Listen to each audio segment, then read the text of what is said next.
And over time, that feeling started to take a toll in ways that I didn't fully understand at the time.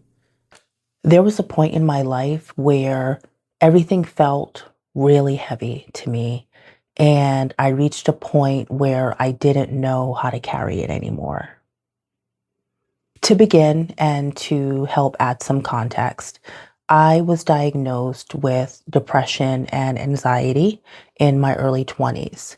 And looking back on that, I don't think I really had a true handle on how to cope with it. I was living away from family at the time. I was young, I was navigating being in a new environment with new people, and I don't think I fully understood what those words meant, what those diagnoses meant, and how to fully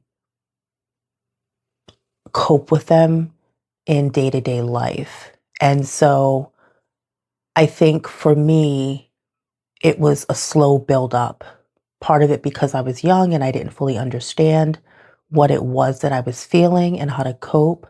And part of it was also, I think, because I don't think that I was fully accepting of it. I think that I thought, well, I'm just going to live my life and take things day at a time. But I didn't truly understand how depression and anxiety would show up in my life day to day and how to manage it when it did.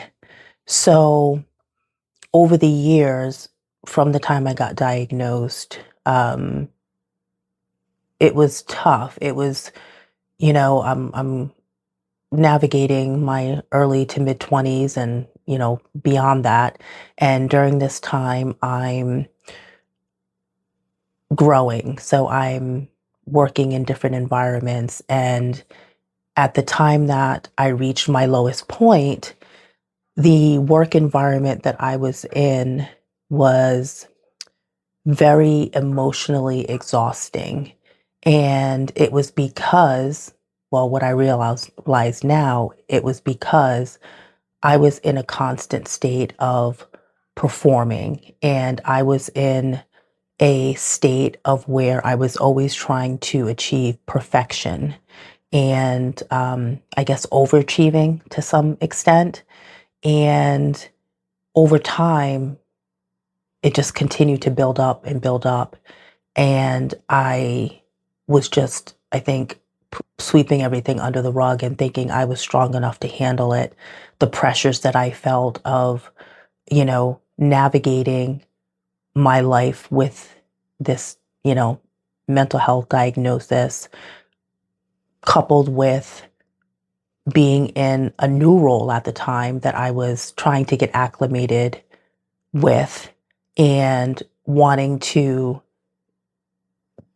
do the best that I could in that job. I didn't want to fail. And so a lot of it was these internal pressures that I created for myself. And it just kept building and building and building. And it wasn't all internal. There were some external pressures that I definitely felt that I touched on in a previous video because of the work environment that I was in, being predominantly Caucasian. I was struggling with my own identity and trying to navigate how can I stay true to myself, but not be too much to be perceived as incompetent, not confident, not worthy of being in the space that I was in. And so it was this constant internal and external struggle that kept compiling. And I just didn't know how bad it was until it got really bad. I noticed that I began to have these feelings of feeling extremely overwhelmed. I felt stuck.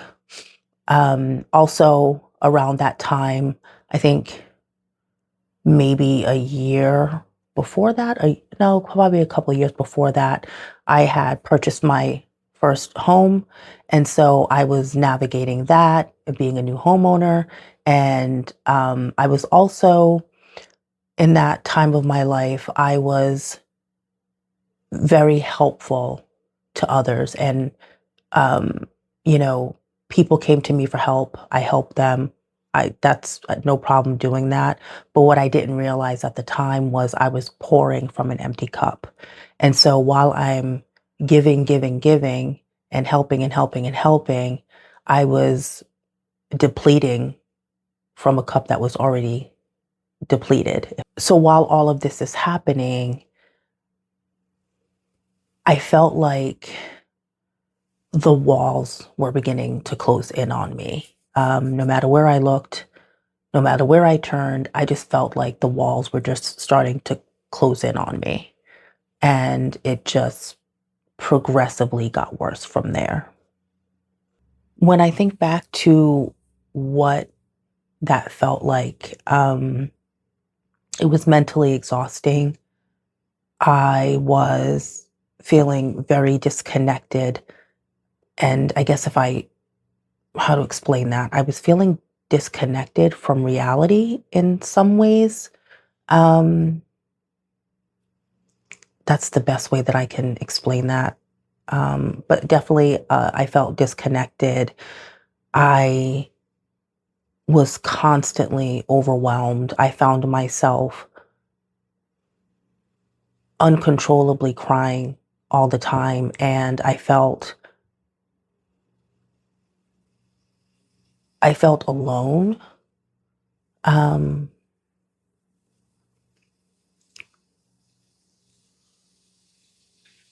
and I felt like I was losing it. And I felt physically exhausted too. There were many days where I didn't want to get out of bed. And there were days where I didn't get out of bed and I just stayed in bed for days at a time. Um,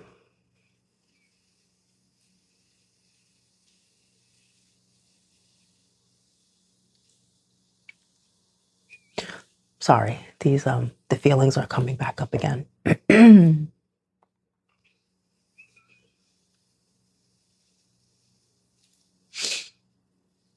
So I guess to put it plainly, I was in a very dark place mentally, and I had thoughts that scared me, thoughts that I felt I couldn't control, and the feelings behind those thoughts were very overwhelming, um, where I felt like I was almost losing control of my body um, to an extent. And it just got to a point where I felt like I couldn't keep going like that. So then I got to the point where I realized that something had to change. And not only that something had to change, but I also felt and acknowledged that I didn't want to feel the way I was feeling anymore. And I knew that I wanted help.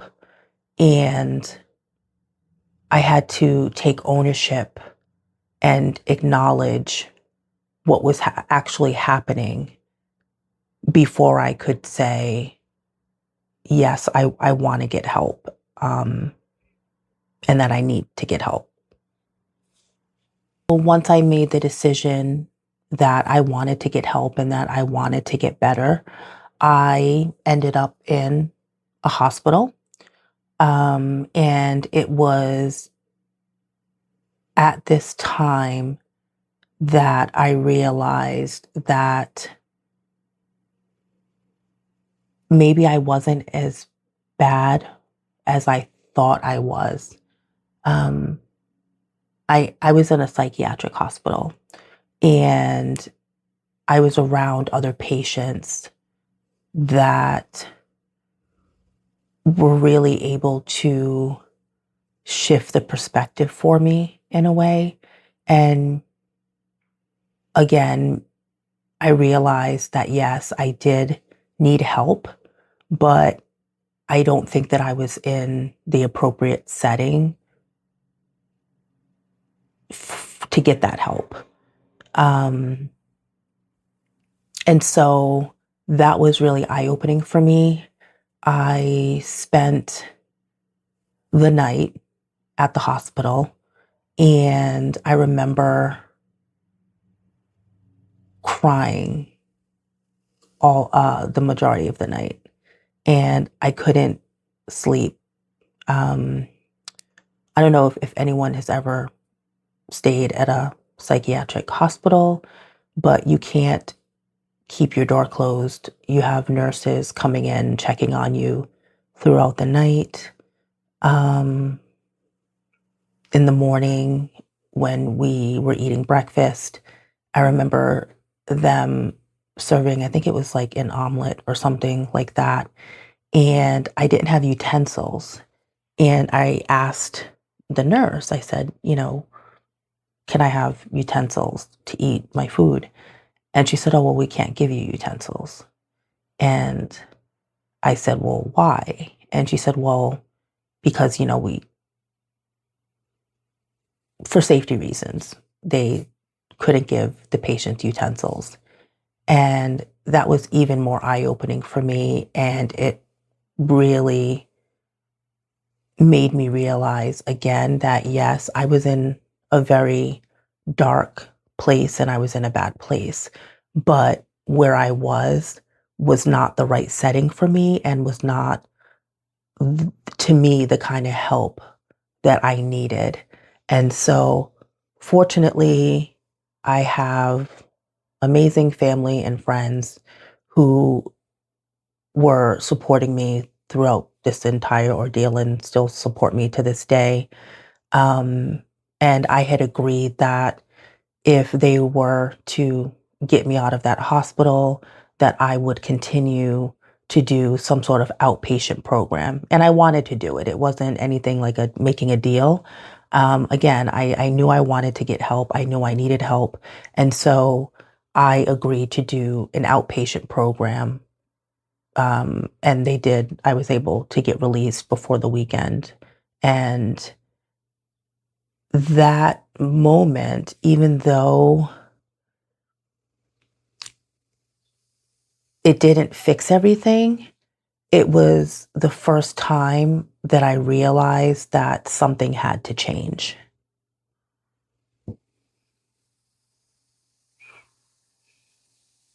So now I'd like to leave you with my gentle reminder that no matter what you're going through, please remember that your success rate up to this point has been 100%. You are still standing. You are still here. So please keep going. Please keep moving. Everything will be okay. I will see you guys on the next one. Bye.